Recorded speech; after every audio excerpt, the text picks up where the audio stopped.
Hello friends, నేను ఈరోజు మా ఫ్యామిలీతోని గంగైకొండ చోళపురంకి వెళ్ళాము. ఈ గంగైకొండ చోళపురం అనేది చోళుల నాటి నిర్మించిన ఒక శివాలయం. ఇది బృహదీశ్వరాలయంని పోలి ఉంటుంది. ఇది బృహదీశ్వరాలయం చోళులకు ఎలాగైతే రాజధానిగా ఉండేదో, ఇది కూడా గంగైకొండ చోళపురం అనేది చోళులకి రాజధానిగా నిర్మించుకున్నారు. ఇక్కడ ఈ గంగైకొండ చోళపురం చోళుల యొక్క విశిష్టత, చోళుల యొక్క సాంప్రదాయాన్ని, సంస్కృతిని, వారు పాటించిన రాజపాలన గురించి, వారు సాధించిన విజయాల గురించి ఈ టెంపుల్లో మనం తెలుసుకోవచ్చు. ఇక్కడ శివుడితో పాటు విష్ణు, పార్వతీదేవి చాలా మంది దేవుళ్ళు ఇక్కడ ఉన్నారు.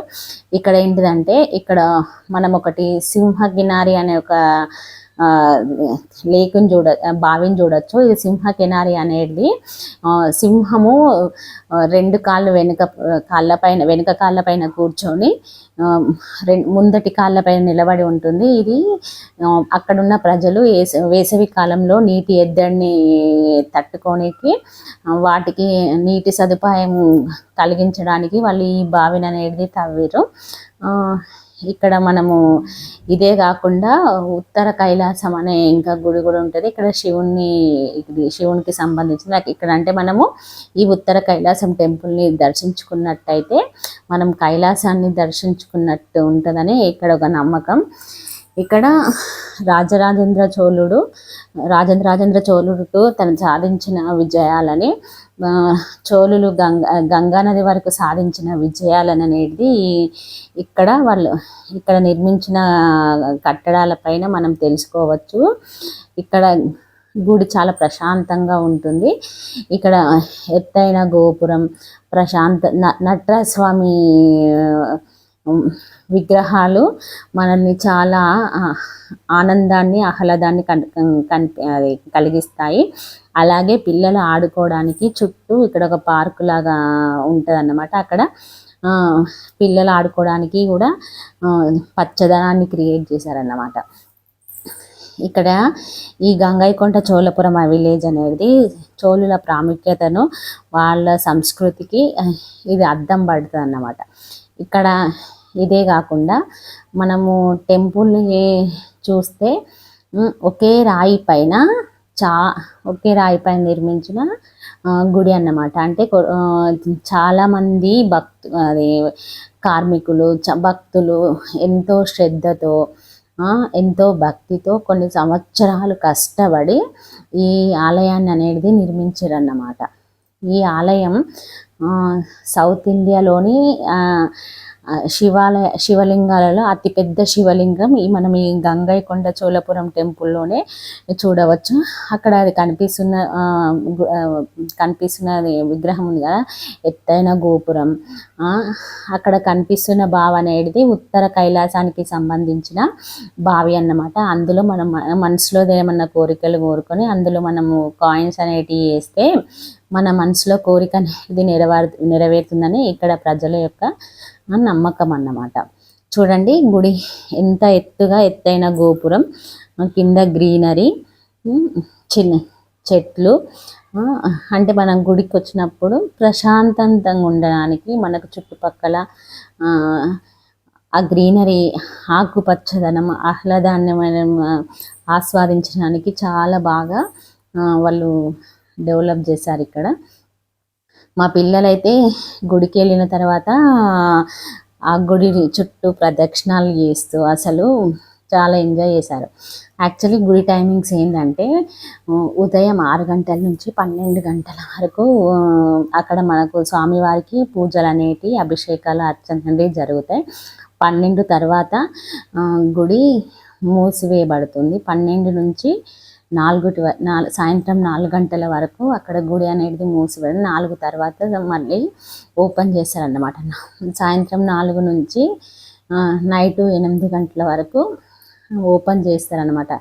మనం ఎప్పుడైతే మనం మధ్యాహ్నం టైంలో వెళ్ళినామనుకోండి, సాయంత్రం వరకు మనం గుడి ఓపెన్ చేసే వరకు పిల్లలతో ఇక్కడ ఈ పార్క్ కింద పార్కులా ఉంది కదా గుడి గోపురం పక్కన, అక్కడ పిల్లలు ఆడుకోవడానికి అనువైన ప్రదేశంగా ఉంటుంది అన్నమాట.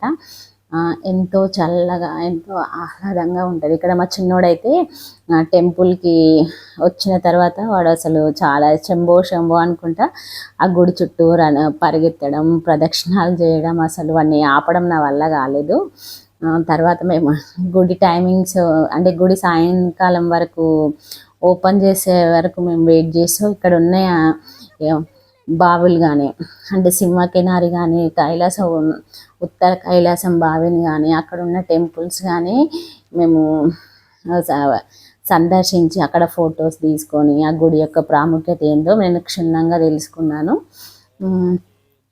నా వెనకాలే మా చిన్నోడు నా వెనకాలే తిరుగుతూ శంభో శంభో ఇది ఏం టెంపుల్ మమ్మీ శంభోనా అని వాడు ముద్దు ముద్దు మాటలతోని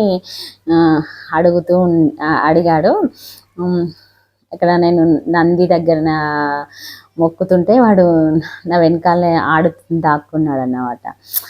ఇక చూడండి ఎంత బాగుంది అంటే చోళుల అంటే చారిత్రాత్మక కట్టడాలు అసలు ఒకే రాయితోని ఎంత అద్భుతంగా చెక్కారో ఆనాటి శిల్పులు. చూడండి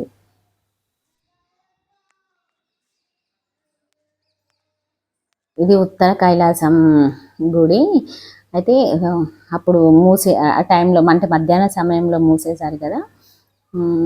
ఇక్కడ నటరాజ ప్రతి టెంపుల్కి ముందు నటరాజ స్వామి యొక్క విగ్రహం అనేది ఇలా ఉన్నది. ఎందుకంటే ఇక్కడ ఈ ఆలయం అనేది ప్రత్యేకంగా శివుడి కోసం కట్టిన ఆలయం కాబట్టి ఆ కాలంలో చోళులు అనేది శైవ మతానికి ప్రయారిటీ ఇచ్చేవాళ్ళు. వాళ్ళు శైవ మతాన్ని ఎక్కువగా ఆదరించే వాళ్ళు కాబట్టి వాళ్ళు శివునికి సంబంధించిన చాలా కట్టడాలు ఇక్కడ నిర్మించారన్నమాట. అయితే బృహదీశ్వర ఆలయం తర్వాత సేమ్ అదే స్టైల్లో అంటే దాన్ని అక్కడ బృహదీశ్వర ఆలయం తంజావూరులో ఎలా నిర్మించారో దాన్ని పోలిన మరో కట్టడమే ఈ గంగైకొండ చోళపురం. ఈ గంగైకొండ చోళపురం ఇది చోళులకు 2వ రాజధాని అని చెప్పాను కదా. ఇక్కడ ఇక చూడండి ఇక్కడ గుడి పైన రకరకాల దేవుళ్ళు వాళ్ళ యొక్క శిల్పాలు ఎంత అద్భుతంగా చెక్కారో. ఈ గోపురం మొత్తం ఒకటే రాయితోనే నిర్మించబడిందండి. ఒక పెద్ద రాయి పైన ఎంత అద్భుతంగా చెక్కారో చూడండి. ఇక్కడికి నిత్యం చాలామంది భక్తులు ఇక్కడికి వచ్చి దైవ దర్శనం అనేది చేసుకుంటారు. ఓన్లీ ఇది తమిళనాడులోనే కాకుండా మన దేశం నలువైపుల నుండి ఇక్కడికి వచ్చి దర్శనం అనేది చేసుకుంటారు అన్నమాట. చాలామంది భక్తులు ఇక్కడికి వచ్చి ఆ శివయ్య దర్శనం కోసం చాలామంది భక్తులు వస్తూ ఉంటారన్నమాట. మామూలుగా ఇక్కడ ఇది 4 స్తంభాలు గల మండపం అన్నమాట. ఇక్కడ ఈ మండపానికి ముందు వినాయకుడి యొక్క టెంపుల్ ఉంటుంది. ఈ మండపంలో బహుశా వాళ్ళు యజ్ఞయాగాలు ఏం చేసేవారో తెలియదు. ఇక్కడనైతే ప్రజెంట్ ఈ మండపం అనేది ఖాళీగానే ఉంది. అక్కడ చూడండి రెడ్ శారీలో ఓం శక్తి మాల వేసుకున్న భక్తురాలు చాలామంది వచ్చారు శివుణ్ణి దర్శించుకోవడానికి. ఇది ఇంకా సుబ్రహ్మణ్యమ ఈ టెంపుల్ చాలా ఎత్తులో ఉంటుంది. ఇది మెయిన్ గోపురానికి పక్క స్థలంలో ఉంటుంది. అక్కడ ముందు ఈ చెట్లు గోపురాలు ఆ గోపురం పైన రామచిలుకలు సాయంత్రం వేళలో రామచిలుకలు తమ మధురమైన పలుకులతో సౌండ్ చేసి చాలా ఆహ్లాదాన్ని కలిగిస్తాయన్నమాట. ఇక్కడ చూడండి అసలు అన్య మతాలు కూడా ఈ మన గంగైకొండ చోళపురంకి వస్తాడని నిదర్శనం. ఇక్కడ ముస్లిమ్స్